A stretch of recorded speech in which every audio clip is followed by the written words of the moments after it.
Assalamualaikum, salam Nusantara. Jumpa lagi.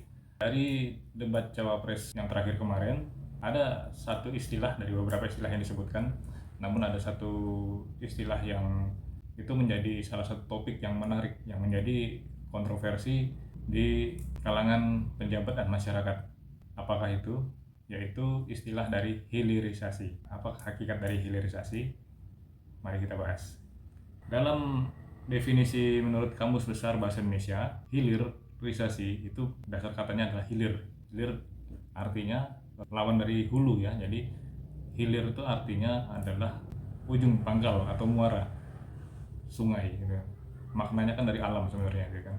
Jadi bila hulu itu terdapat pangkal dari suatu sungai atau mata air, terbentuknya kumpulan air yang membentuk danau, sungai, sementara terus mengalir sampai ke hilir ya, seperti itu kan sering disebutkan oleh sastrawan-sastrawan lama.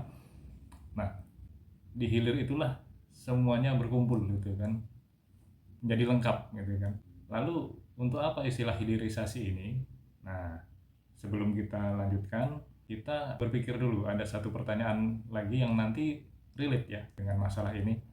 Jadi kita bertanya, kenapa negara misalnya seperti Singapura gitu ya, Singapura itu satu negara pulau kecil yang kurang lebih cuman seluas Jakarta atau mungkin bahkan lebih kecil dari Jakarta ya. Cuman dia sangat kaya, pendapatan per kapitanya berlipat-lipat daripada Indonesia. Padahal mereka tidak punya tambang, mereka tidak punya sawah, mereka tidak punya ladang, mereka tidak punya apa-apa kalau dibandingkan sama kita yang punya tambang yang sangat besar. Bahkan kalau nggak salah, kalau minyaknya kita nomor 3 terbesar dunia ya, cadangan-cadangannya. Lalu kita punya tambang emas terbesar juga di dunia, lalu kita punya tambang timah juga terbesar dunia, kita punya tambang nikel terbesar juga di dunia. Itu baru yang mineral ya, yang seperti sawah kita punya luas sekali, kita punya ladang jutaan hektar, puluhan juta hektar bahkan mungkin ya gitu ya, sungai, laut, gunung gitu ya. Nah, tapi kok kita nggak sekaya Singapura gitu. Satu contoh, tambang minyak gas kita Indonesia ini, tambang minyak gas kita, gas itu dikirim ke luar negeri, misalnya ke Jepang ya, terutama gasnya dijual ke Jepang dalam bentuk mentah lewat Singapura, nanti dikelola, diolah oleh industri-industri di sana, lalu setelah siap dipakai dijual lagi ke seluruh dunia dan terutama ke Indonesia. Seperti itu juga untuk produk-produk lainnya gitu kan. Nah, ide dari hilirisasi ini, kita mengumpulkan semua bahan-bahan kita produksi sendiri, kita olah sendiri, lalu kita jual sendiri. Kita tidak butuh negara-negara trader kayak Singapura, kita tidak butuh negara-negara industri pengolah seperti Jepang dan Amerika dan Cina dan lain-lain. Itu kita akan menjadi bangsa yang seperti kata Bung Karno berdikari, yaitu berdiri di atas kaki sendiri. Nah, disinilah makna dari hilirisasi ini. Dasarnya apa? Dasarnya adalah Undang-Undang Dasar 45 pasal 33, terutama ayat 3 gitu kan. Nah, lalu kalau ada ayat keempat, itu ayat baru yang ditambahkan pada amandemen 2002. Jadi yang sebenarnya kita pakai sekarang ini adalah bukan Undang-Undang Dasar 45 yang kita pakai sekarang ini, tapi Undang-Undang Amandemen 2002, lebih tepatnya liberalisasi kapitalisasi undang-undang kita ya, dari yang tadinya kita itu sangat kerakyatan, sangat sangat bertujuan untuk berdikari dan mandiri sebagai bangsa yang kuat. Jadi lucu ya, di sini kita punya segala yang kita butuhkan, bahkan dibutuhkan oleh dunia, tapi kita tergantung sama negara lain untuk menyuplai kebutuhan kita sendiri. Ironis kan? Maka itu dalam debat Cawapres kemarin, dari berbagai istilah dan berbagai ide-ide yang dilontarkan oleh ketiga capres, memang hilirisasi ini adalah ide yang sangat pokok ya, bahkan ini adalah inti dari perjuangan kemerdekaan kita sendiri. Itulah kenapa Bung Karno selalu bilang Indonesia belum merdeka, revolusi belum selesai ya, karena ini kan. Apalagi tambah kesini, tambah kemari, itu kita tambah tidak merdeka. Nah, mungkin ini yang walaupun mungkin agak terlambat, tapi lebih baik terlambat daripada tidak sama sekali ya, baru disadari oleh presiden kita yang sekarang, yaitu Bapak Jokowi, bahwa ternyata hilirisasi ini penting gitu kan. Jadi beliau sudah melakukan hilirisasi di bidang tambang timah Freeport ya. Freeport itu kan timah dan emas sebenarnya ya. Jadi tambang Freeport itu sudah dihilirisasi dengan membuat smelter, jadi pabrik pengolahan di Jawa Timur sekitar Sidoarjo dan Gresik kalau tidak salah itu ya. Dengan segala kekurangannya ya, itu sudah positif ya.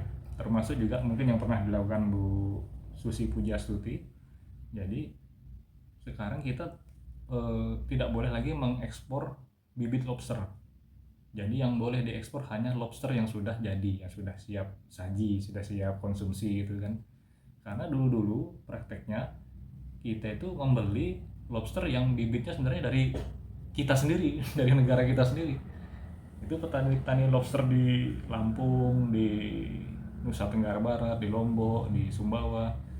Dengan kebijakan ini maka mereka bisa jadi lebih sejahtera dan devisa untuk negara juga lebih banyak ya kan. Jadi kita tidak perlu membeli barang dari luar negeri yang bahannya sebenarnya dari kita juga gitu. Jadi inilah ide hilirisasi ini kalau terlaksana sebagian saja, bahkan seperempatnya saja terlaksana, kita bisa benar-benar menjadi negara yang kuat dan berdikari, terutama diutamakan dalam bidang migas dulu ya. Cuman tantangannya pasti banyak pihak yang tidak senang dengan ide hilirisasi ini, karena akan banyak pihak-pihak di luar negeri yang dirugikan, begitu juga para antek-anteknya di dalam negeri yang merasa kehilangan periuknya yang selama ini berasal dari komisi yang diberikan oleh para broker di luar negeri itu tadi. Nah, disinilah tantangannya. Maka dari itu, siapapun yang mendukung dengan ide-ide hilirisasi ini, itu orang yang harus kita hormati, harus kita pilih ya. Karena pasti semua pedang musuh tertuju pada dia. Pasti itu. Ini soal kebangsaan perkara ini. Dan itulah dia hakikatnya hilirisasi itu. Semangat hilirisasi ini memang harus ada landasannya ya. Landasannya selain untuk berdikari tadi, juga landasan undang-undangnya terutama adalah Undang-Undang Dasar 45 pasal 33 ayat 1, 2, dan 3. Itu harus diingat gitu ya.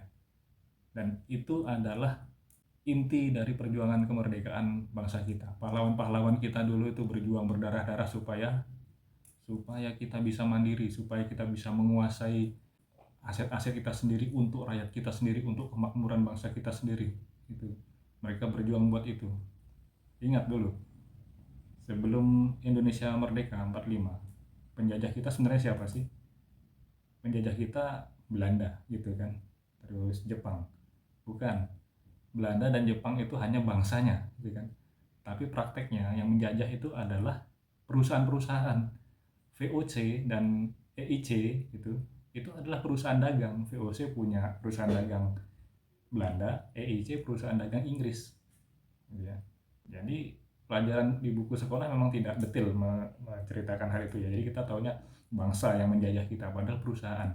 Buktinya ketika Belanda masih menguasai kita menjelang Perang Dunia Kedua itu, yang bermain itu kan perusahaan-perusahaan seperti Caltech, Chevron, dan British Petroleum. Mereka punya tambang-tambang di Indonesia, Shell, apalagi sebutkan, dan terbaru adalah Freeport ya.